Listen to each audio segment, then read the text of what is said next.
Hi, I'm Pete Holloway. I'm a retired financial advisor and a retired certified financial planner, and as always, it's my great pleasure to welcome you to On Money. Today is one of our favorite guests, David Allinder. He's the publisher of In Wheeling magazine, and I want to remind everybody, we don't feel very good about ourselves in wheeling a lot, and one day this glossy, beautiful magazine arrived and was celebrating wheeling, and it made everyone feel so good. So I want to thank you for that. Because I love entrepreneurs, I would like to hear about how you took the risk of starting the magazine, because it's not cheap to have a glossy, how many pages? It is 64 pages. 64 pages. I mean, end up getting it printed, set up, selling advertising. Tell us about the story, because it really is neat how it worked out for you. Well, it turned out to not be a big risk. And how you reduce risk is you understand the market. So we understood that Wheeling did not have a magazine. Mm-hmm. And we also understood that most cities the size of Wheeling had a magazine, and they were successful. Makes it pretty simple.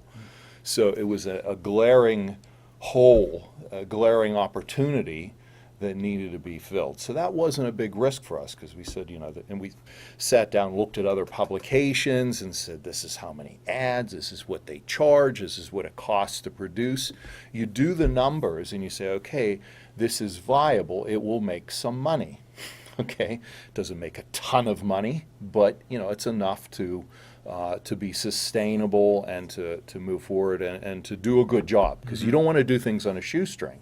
So we saw we can do this. We can do a nice quality publication and make enough money for it to be viable, have it be something that will benefit the city and pick people up. That was the whole idea, is about giving Wheeling people a venue to pick each other up, because it's filled with Wheeling people all telling their story and their passion and whatever it is that they're excited about, and sharing it with everyone else, as a result creating connections. So the more connections we have, the stronger we are as a community.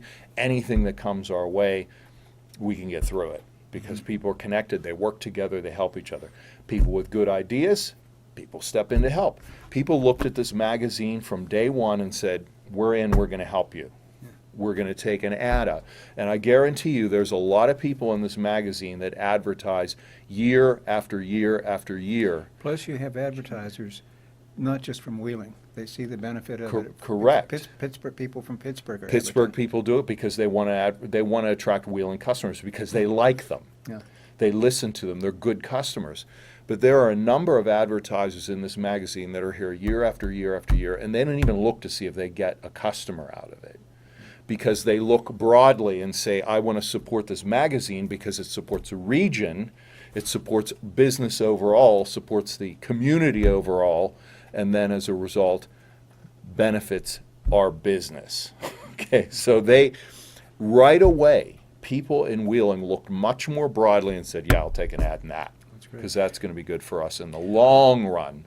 Maybe not the short, how many advertisers am I going to get? They're going to say, this is going to be good for us in the long run, because it's going to build our community. That's great.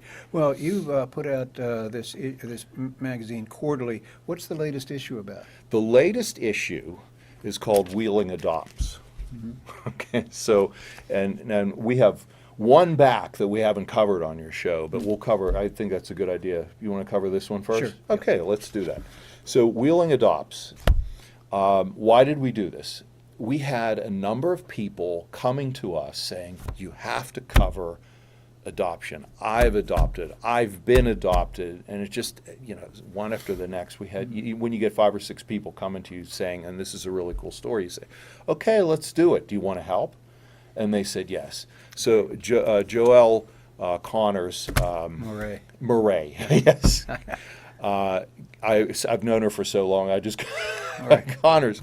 But Joelle was enormously helpful. She has adopted 2 kids, one private adoption, one foster to adopt. So she had experience with both parts of the system. She said, we've got to teach people about this, because it doesn't cost as much as you think. It doesn't take as long as you think. In some cases, it costs virtually nothing. So she said, let's let's do this and I'll help. So we did. So we have an article in here about where we have experts in the adoption process. We have an expert in private adoption, and we have an expert in the foster to adopt, explaining the whole process. So as you go in here, you'll see here we have Sherry Van Tassel. She's a local attorney who does private adoptions, and she explains all the details, the ups and downs, and it's not bad. And then we have, let's see,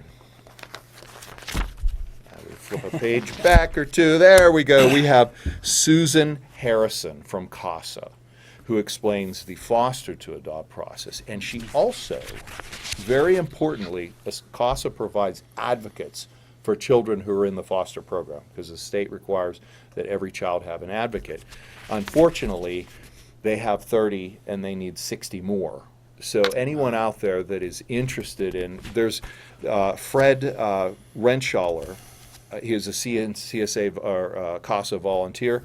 There's an article, here's Fred, and Fred will tell you all about how wonderful it is to be. He loves it. He enjoys being a CASA advocate. So if this touches you and you have some time, and he tells you how flexible the opportunity is, join, because they need 60 more to take care of these kids. Yeah. But their job is to make sure these kids in the foster program make it all the way through to a solid new home, whether it's with a family member, whether it's back with their parents, whatever it is, what is the best place, and their job is to get them to the best possible place. So if you're interested in doing that kind of work, talk to Susan Harrison at CASA. She will be thrilled to have your help. So those are the main articles, and then we also have adoption stories in this issue. So, and then Jasmine Elivar at Crittenden, she explains all about because there were misconceptions that people thought that Crittenden does adoptions and so on. She explains what they do and what they don't do, which was really great to clarify all that. But then we get into the adoption stories with Joelle Murray and her husband Stefan, and we have Steve Novotny, who was adopted and has all adopted kids.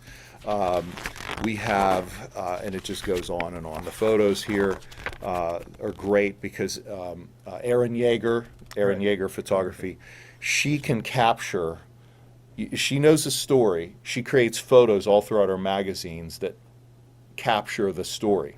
You can actually look at the photos and get and understand the story before you even read it, just if you look at her photos. So that's one of the things that she adds to the magazine. Tell us about the previous issue too, because I don't think we've discussed that. That one, the fall issue. Yeah. Wheeling loves cars. Right. Everyone love cars? You guys love cars? I love cars. I always have. So on the cover we have a 1932 Packard. Okay, and there's a great story. This is owned by Eddie Stiefel. So one of the articles in here was about car collectors. If you love cars, you're going to collect cars. That's one of the things you do. But the average person, they love cars. They go buy one at a car dealer. We'll talk about that. But this car, Eddie Stiefel bought. He's a member of the Stiefel family, Stiefel descendants. Everyone knows about the Stiefel and their calico fabrics and all that sort of stuff.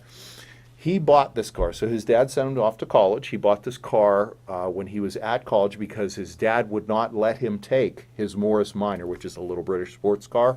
He wouldn't let him take it to school. So he gets there and he bought a 1932 Packard, and this is in 1948, I think it was, or maybe early. Anyway, it was somewhere in the 40s. He tells you the actual date in there. So he's had this car since college. And he had it completely restored and redone. And that's one thing you learn about car collectors. The whole article, Rusty Jebbia is a car collector. He's in here, and a couple others. They don't trade their cars in every 3 or 4 years. They keep them forever. He still has the Morris Minor. Eddie Stiefel still has his Morris Minor that his dad bought him in high school. He still has his Schwinn bike, beautifully restored, and there's a picture of it. It's absolutely gorgeous, beautiful bike, restored from when he was a kid. So these collectors don't throw the cars away. They keep them, and whenever they need to be redone, they take them in and they have them redone. So I think his newest car is a 1990 Buick. That's his daily driver. That recent. Yes. I mean, he's 89. He'll probably strangle me for telling everyone that. Oh, no. Yeah, Eddie and that family have been so generous to this community. So They have, and he is an absolute joy. I had a great time doing the interviews, and all pictures of his cars are in here. But it was really cool to talk to these car collectors and get a feel for how they think, because it helps us question. And not that everyone's gonna become a car collector, but you might say, well, do I really want to trade the car in every 3 or 4 years on it? When I have a 5-year loan? You're a financial person. That's a lot of people make unwise decisions on that and lose a lot of money. And which brings up the car dealers. So Wheeling happened in the past, very recent past, had only family-owned car dealerships, which is very rare. Most cities today, these big conglomerates have come in and bought all the car dealers, and it's, and you explain that often has to do with tax issues and so on. But Wheeling has survived this, and a lot of these dealers have been passed from generation to generation successfully. So we wanted to get to know the families that own these car dealerships, because these people have been selling us cars for generation after generation. Who are they? What do they do? So there's some great articles in here about, now Robinsons have sold recently. However, the Robinson family is big into basketball. They're coaches. They work at Wheeling Central. And they help out with kids. And then Thomas's, they have a Christmas tree for veterans. They have an enormous support of the veterans, and it's all detailed in here. And then also Wheeling Volkswagen. Dave Weaver. Dave Weaver and his wife Beth. We had to put in a sidebar of all of the boards that they're on, because they help everywhere. They're helping anywhere they can to raise money. And it's not just fluff work. They're down there doing the work at these events, setting up tables, organizing. So we felt like people needed to know that. So when you're choosing to buy a car and you think, well, maybe I want to go up to Pittsburgh and buy one from one of these conglomerates, or do you want to buy one from someone you know? This way, they know these people when they go in, they see them at the dealership and say, oh, yeah, you're the basketball coach, or you raise money for veterans, or you're on the board of Crittenden, or you're on the board of this and all, and I believe in that organization, so I'm going to support you. So that's why we did that. We wanted to bring people closer, and you become closer by knowing each other. So that's what that article was about. Well, we've had the past, the present. Can you give us a little teaser about what's coming? What's some future issues? Yeah. Yes. So we have a really fun one coming together right now. Do you like to go grocery shopping? It depends. Where do you shop? Well, a couple of small stores, Kroger's a big store. Duggars, I'll give them a big plug. Okay, there you go. So the next issue of In Wheeling magazine is about Wheeling's locally owned grocery stores and how they have managed to survive Against the Kroger's. and thrive with Kroger's, with Walmart, with Aldi, because they're all here. We've got them all. So, but yet we still have Jebbia's. And we still have Miklas, spectacular meat at Miklas. Yes. And it's a grocery store, too. And service. And service, yes. Because they'll have 7, 8 people working there at any one time. They do, which is... You walk in and someone's going to wait on it. And that's a struggle for them to maintain, because everyone's having a hard time getting employees. He's doing it. He's doing it, and he's keeping up the quality. It's not easy. He'll tell you that. We'll hear about that in the article. And then we have Respecs, which is a full supermarket with multiple locations. And we'll get the details. I haven't read everything on it yet. I haven't actually seen the article. The writer's working on it. But I think they were sold to, you would know better, were they sold to an employee organization? But we'll find out. It's an ESOP. It's an ESOP, yeah. Right. So, but that's still locally owned. It's owned, so, Brian Respec is our contact who was interviewed, and he's going to give us all the details. So we're going to have the locally owned grocery stores, and then Susan Jones, who is a retired teacher from Wheeling Park High School, is doing a beautiful history article on the grocery stores, locally owned grocery stores of the past. So she's taking us back in time with pictures, and so people will remember the stores that they went to in the past. And today, I'm going out to the stores to interview people who shop at some of those. I'm going to do some today, some next week, and take their picture and talk to them about why do they shop at Gebbia's. What about the locally owned stores? What do they mean to you, and why do you make an effort to come here instead of just jumping ship and going to Walmart?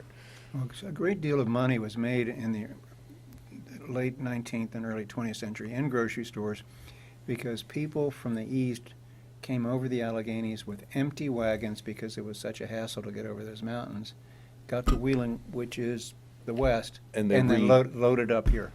I'm going to mention that to Susan, who's writing the history article. I'm sure if she she doesn't, she might have that, but Yeah. so we will see. Very, But very yeah, that's a good point. So we have a history of being a grocery supplier. Right, because everyone for thinks it's settlers. just coal, glass, and steel here, and there other things did happen. Yeah. Let me change the subject because I see this magazine as a real instrument of economic development. We talked Yes. about people from Pittsburgh who advertise in it. Mhm. Advertise in it.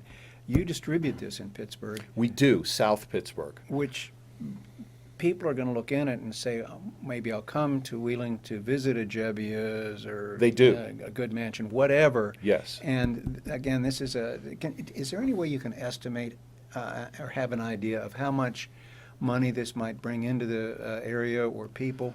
Well, let's start off with how many we distribute, and where we distribute about 2,000 copies from Washington, PA, through Mount Lebanon and Robinson and Moon Township. So Peters Township, Upper St. Clair, Mount Lebanon, all that whole. So there's 2,000 copies that go there. Every once in a while, I'd say maybe once a year, someone will email us in and say, please take me off that. I don't know why I'm getting this magazine. That's one a year out of those two. So that tells me that people appreciate it. Maybe I'm jumping to conclusions. Maybe they just throw it in the garbage can. But I'm also hearing when I'm out and about in the Pittsburgh area, people say, oh, I get your magazine. And we keep them. And when we're looking for something to do on the weekend, we pick one up and we go to the Stifle. We look for a Stifle event, or we look for, because Wheeling's so close, and your magazine gives us all these wonderful things to do. So we go there, and that's the idea, getting people to come visit Wheeling. And then also, there's Pittsburgh advertisers who want Wheeling customers. Yeah. And I'll tell you, Dr. Potler, the plastic surgeon, she's my favorite. She's been in the magazine for ages. She says, I love to have people from Wheeling come up because they come in and they say, what should I do? But she said, the people from this area come in and say, I want this, and I want this. And she says to some of them, I won't do it because I don't want you out there walking around telling people I did that to you. She said the Wheeling people are wonderful because they come in, they give her ideas, and they listen to her. So, and we hear that from other advertisers. There's a company called Filler that does fillers and so on, and they absolutely don't want their customers to look like they have fillers in them. So that's their mantra.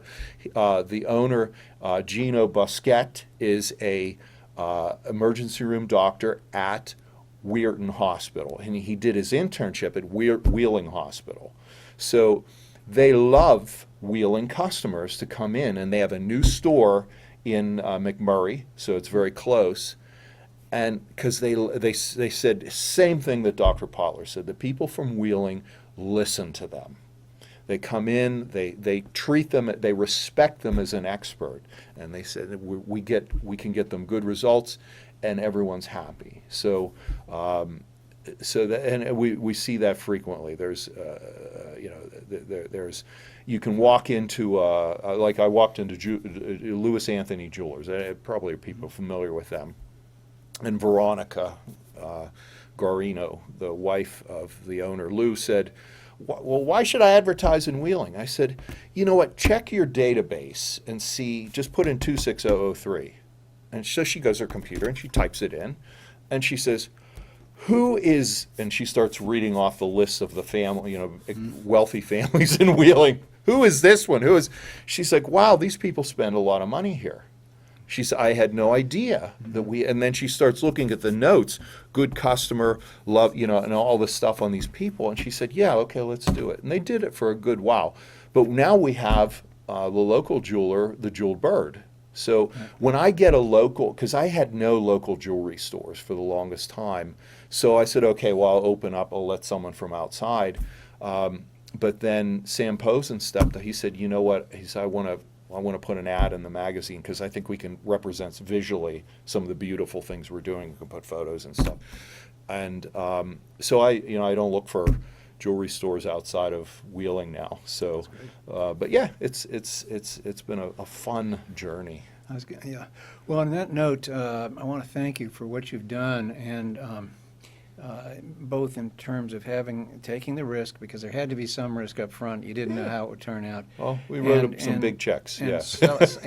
Celebrating our town, employing people, bringing people in from the outside. So in terms of economic development, this is an important tool for us, and I want to thank you for that. We'll have you on again and talk about other subjects that are coming up. Thank you. I want to thank you. I'm Pete Holloway, and have a great week next week.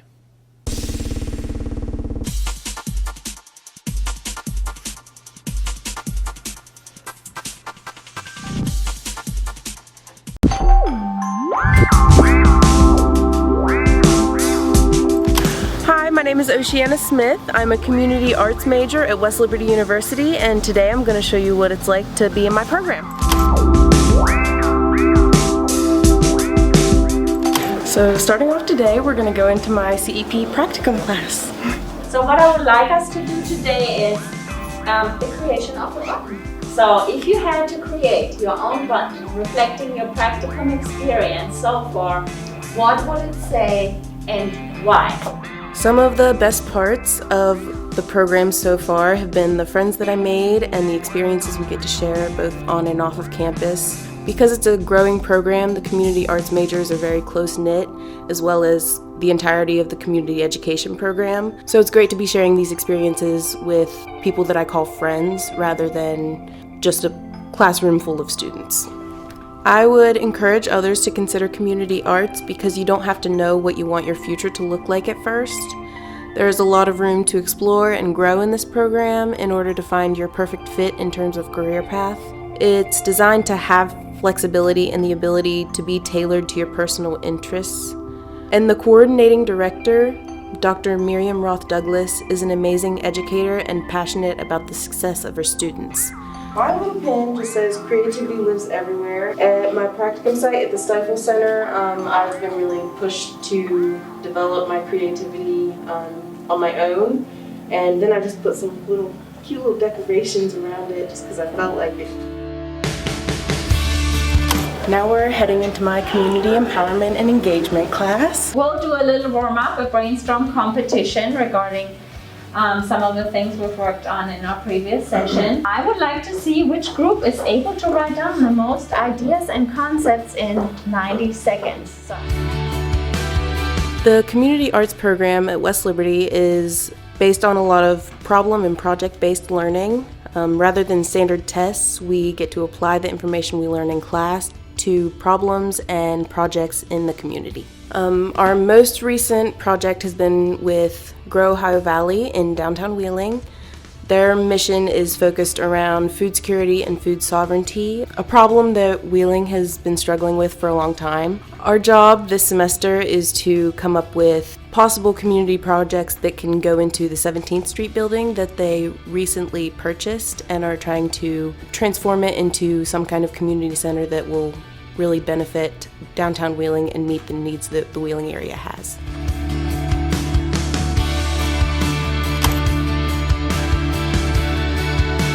So now we're in the Arts and Ed Center to work on my scale model project.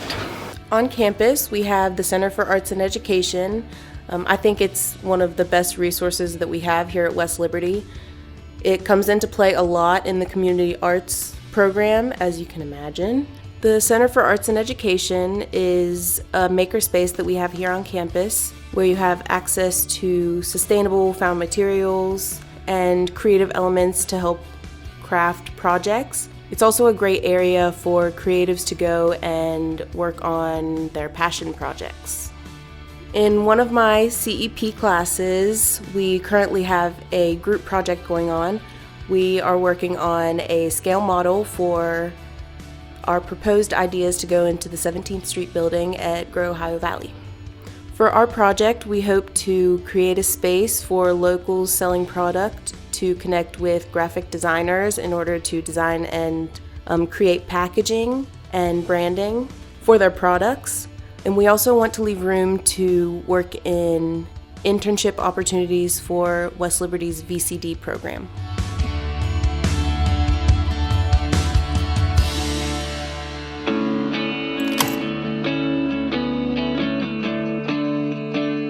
Now we're at the Stifel Center for Fine Arts for my off-campus practicum in Wheeling. Currently, I am doing my off-campus practicum with the Stifel Fine Arts Center. It is a community art center that acts as a gallery as well as an art hub for local artists. They also offer classes and art workshops to the public, but currently they are having their holiday art show and sale.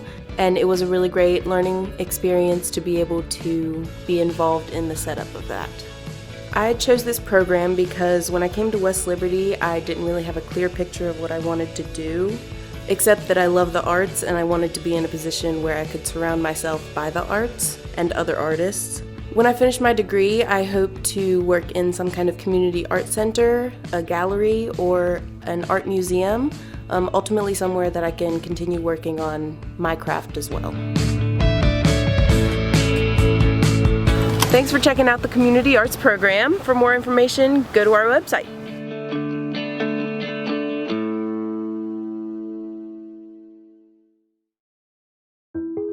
From humble beginnings in 1837, West Liberty University has been home to thousands of students. Whether you're a recent high school graduate or looking to complete a college degree later in life, starting your educational career at West Liberty University will be the catalyst for your future. This is a place where you will discover who you are and where you belong, surrounded by lifelong friends and a supportive faculty and staff. Start your journey home at westliberty.edu. I'm Hillary Miller. I'm a certified physician assistant in Wheeling, West Virginia. I work for Dr. Christopher and Dr. Jeremy Tiu at Wheeling ENT and Allergy. I got my Bachelor of Science in Nursing at West Liberty and built my foundation in the medical field, and then I went on to earn my Master of Science in Physician Assistant Studies at West Liberty. I love that I get to work in the community that I not only was born and raised in, but also was educated in. I knew West Liberty was the right choice for me. A lot of my family members went to West Liberty and are West Liberty graduates, and it's been a family tradition for as long as I can remember. I feel like at West Liberty, every student is treated like family, and I now work for a family-owned private practice that treats every patient like a family member, and I feel like it's come full circle. I'm Hillary Miller, and I'm proud to be a Hilltopper.